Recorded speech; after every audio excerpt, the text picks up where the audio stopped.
What's going on, everybody? Captain Zeus here, and I'm back with another review, and this time it's over the season 1 finale of the HBO original series, Dune Prophecy. Now, for those of you that haven't seen the episode, spoiler warning up ahead because I will be going into some details about the episode. If you guys like these reviews, let me know in the comments below your thoughts, and don't forget to like and subscribe for more. And just as a heads up, guys, I do have my own merch. As you can see, we have some awesome hats, some amazing hoodies, and I'm sure you've seen me wear some of it in recent videos, so please go ahead and check out the merch. Link will be in the description below. I appreciate any and all support that you show, and I did all the designs myself, so definitely take a look at them. Now, I will say that this episode I was not a fan of. I honestly found myself losing interest as it was going on for mainly like 2 or 3 reasons. The first reason is Lila's story. I think it is the stupidest storyline in this show, and it's so unnecessary, and it just seems like extra drama just for the sake of drama and not necessarily for anything else. She is definitely taken over by her ancestors, which I guess kind of cool, but at the same time, who cares? Because it's not that major of a storyline. Like, that's only something that happened within the last 2 to 3 episodes. And the fact that she's over here trying to cite a rebellion, and it's not even her citing the rebellion, it's the fact that the daughter of the founder is taking over Lila's body. And since we saw her in the flashbacks like several times, it was kind of hinted that, oh, she's gonna come back and take over her body, and I'm just like, please no, let it happen. And then she's over here like with a crowbar ripping down with like 1 or 2 tugs, 1 or 2 hits, these extremely secured places, like the place to get to the thinking machine, which required a special key card to like open. She hit it twice and it broke down. That is the worst security I've ever seen in my entire life. The little vent area where she released the water from the pond, I suppose, took her like 2 tugs and it was over. Also, just terrible placement of security. What's the point of even having that there? And that was just some of the things too. And the fact that the other sisters have been in full rebellion mode ever since Lila going into her little ancestor state. I get it, things are a little sus, but at this point in time, aren't you guys supposed to be 100% dedicated to the Sisterhood and following Mother Superior? This goes back to what I was saying in previous episodes. It seems like everyone's lost here and no one really has a direction or purpose because everyone's questioning everything all the time. And I get it, they're in training, but a lot of these people should know better. And then the freaking, I can't remember her name, the Asian acolyte, she's over here just like 100% going along with Lila's plan here about revealing all these secrets. And then when the taking over Lila's over here showing everyone these bodies, everyone's just taking her word for it. They're just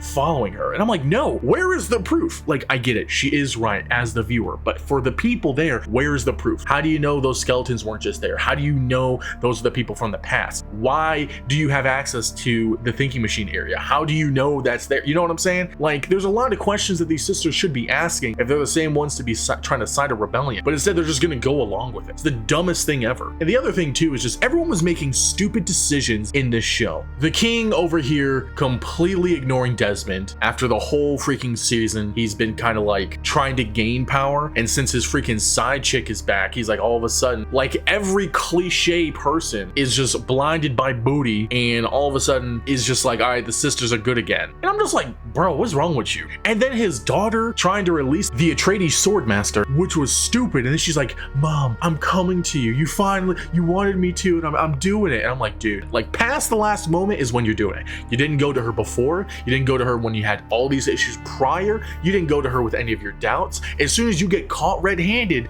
is when you want to go to her. And then freaking Mother Tula, I predicted this in the last episode, she just dips on the Sisterhood as soon as she found out Desmond was her kid, and we don't see her for 90% of the episode until the end because she goes to try to save him, and it's the stupidest thing ever. And then like 25% of the episode was just flashback of, I don't know, her and giving away Desmond. Honestly, I didn't care for it. Like, I thought we were gonna get a flashback and it was gonna have a lot more purpose and dramatas to it. I thought we were gonna get something like, oh, she's doing this like out of fear or something. And it still is the case. However, it seemed less relevant. Like, she just did it because she feared for him being a pawn, and he ended up being one anyways. Like, I know she didn't want him to be a part of anyone's plan, but he's actually in someone else's plan in a worse capacity. And then Mother Superior just revealing her plans to the Emperor right before he dies or was supposed to die, I just thought was so cliche. She's not the hero, okay? They keep trying to make her out to be the hero in this story. She's not the hero. She does this cliche monologue about how he's irrelevant, etc., etc. And I'm like, that's such cliche villain behavior. And then when she's over here getting taken over by fear after Desmond attacks her, they try to make her to be like the good guy. No, she's not. Yeah, she killed her brother inadvertently,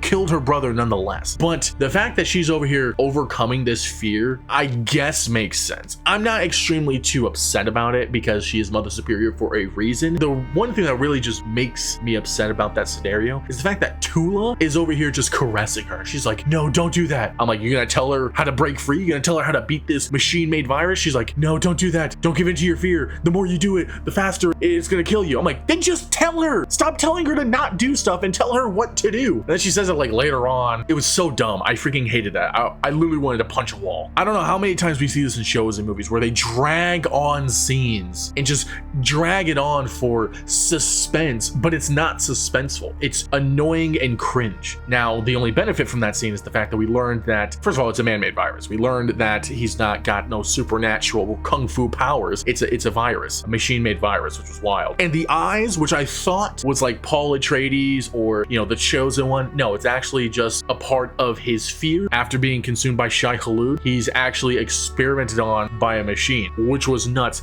I thought it was crazy how graphic they got with it because the machine pulls out his eye, turns it around so he could see himself. That's a different level of effed, bro. The virus was implanted in his eye, which I thought was kind of weird how they only put it in his eye and not like all over him or in both eyes, just his single eye. So that was kind of weird. And can we just talk about the fact that after just surviving a machine war, how so many people who are, you know, against the machines, how so many lives have been taken by the machines, how there's such an uprising against no machines, no thinking machines, stop using it. So many people are using thinking machines. I don't know if that's just deliberate, if that's like deliberate storytelling, but it's kind of boggling my mind how so many people are anti-thinking machine and yet so many people are using thinking machines. What was the point of the war? It just makes everybody a hypocrite, which yeah, politicians, they're all hypocrites, right? Nobles, all hypocrites. But it's just so weird how consistent it is throughout the show. Almost everybody's using the thinking machine. That just doesn't make sense. This episode mostly dragged on. The only reason why it should get a second season at this point is because we want to learn about the mystery person.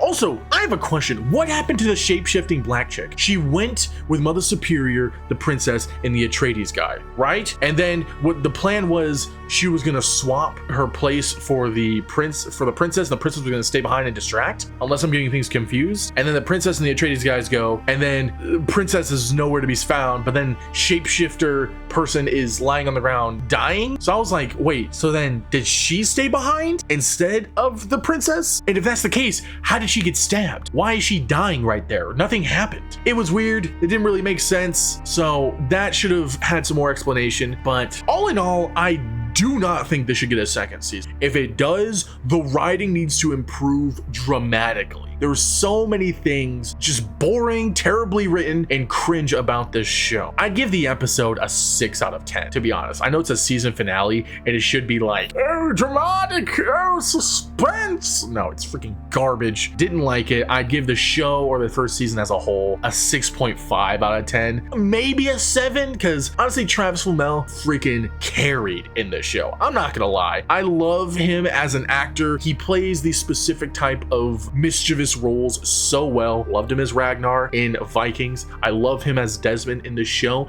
The only thing is not a lot of people or not a lot of components of the show are complimenting him. Mark Strong's great as the Emperor. He portrays a weak Emperor very well. I like his wife in there as well. She was really good. The story just needs a lot of work, and hopefully, since it is confirmed they're getting a season 2, which again I don't think they should, but hopefully season 2 the writing improves a ton, because this is not it. After watching the first 2 Dune movies, and I'm like, dude, this is fantastic, and I'm watching this show, it's really making me not want to read the books. I'll be honest. I know I should read the books because a lot of you guys have recommended me in the comments, but man, this show just really turned me off. I won't lie. But anyways, that's just my thoughts and opinions. What did you guys think? Please let me know in the comments below. I'm Captain Zeus, and I will catch you guys later. See ya.